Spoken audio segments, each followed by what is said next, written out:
Monsieur le Président, le comble des combles, on poursuit Blaise pour vol à main armée. Vol à main armée.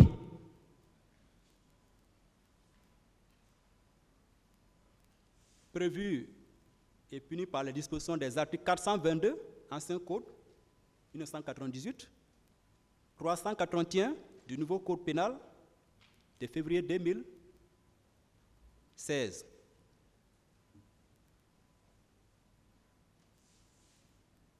Monsieur le Président, le ministère public accuse le colonel Blaise Goum de vol à main armée, sans le confronter à ses prétendues victimes et aux témoins qu'il aurait au moins dénoncés ou déposés contre lui, ni présenter les armes qu'il aurait utilisées et les objets volés. Où est le butin, monsieur le procureur? Où se trouve le butin? Où sont les scellés? Où sont les armes qui seraient utilisées ou qui auraient été utilisées par le colonel Blaise pour soutenir vos accusations de vol à main armée? Rien. Aucune preuve. Le colonel Blaise Goum a volé qui?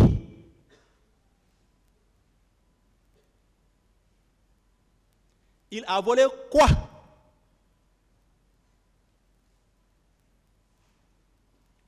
Où sont les scellés?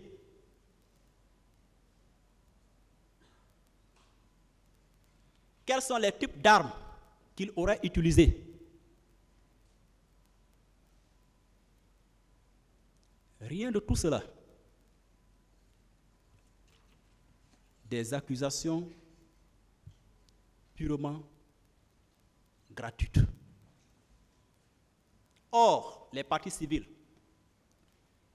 qui seraient victimes de ces cas de vol à main armée n'ont nulle part fait mention du colonel Blaise dans leurs procès verbaux d'audition et dans leurs différentes déclarations ici. Du cabinet du pôle des juges d'instruction jusqu'à cette phase, le ministère public n'a présenté aucune preuve de ces accusations articulées contre le colonel Blaise Goum, ni présenté les prétendues victimes de son cumul d'infractions poursuivies. Rien. Rien, rien.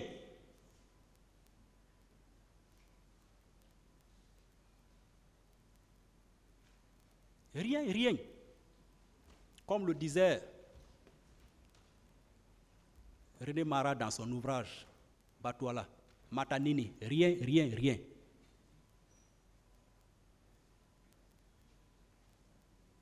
Aucune preuve. Sur la matérialité des faits poursuivis, en tout cas la défense en général, et particulièrement celle du colonel Blaise, dont j'ai l'honneur d'assurer, est restée sur sa faim tout au long des débats contradictoires, notamment à la phase d'administration ou de production des éléments de preuve et de confrontation. Nous sommes restés sur notre faim jusqu'à présent.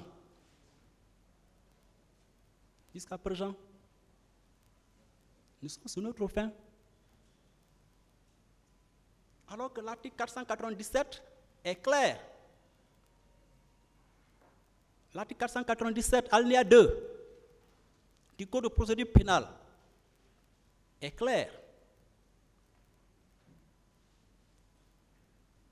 C'est clair. Le juge ne peut fonder sa décision que sur des éléments de preuve qui ont été apportés au cours des débats et contradictoirement discutés devant lui.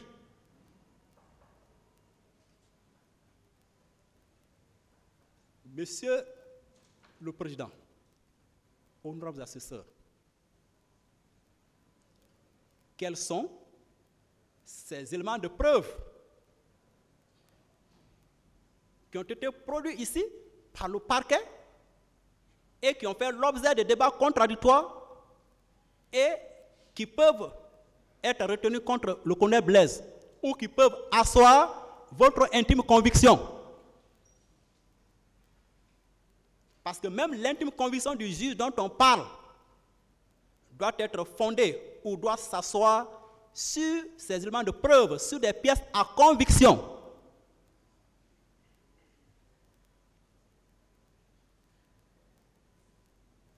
Rien. Donc, en l'espèce, Monsieur le Président, il est lieu de constater qu'au cours des débats, le ministère public n'a apporté ou rapporté aucun élément de preuve pour soutenir ces accusations de meurtre, d'assassinat, de complicité de viol, de coups, de blessures, de violences volontaires et de vol à main armée. Argué contre le colonel Blaise, argué à tort contre le colonel Blaise, à dessein de le calomnier, de porter atteinte à sa dignité, à son honneur. Comme je l'ai dit à l'entente de mes propos, de lui jeter l'anathème, le discrédit, alors qu'il n'en est pour rien, Monsieur le Président.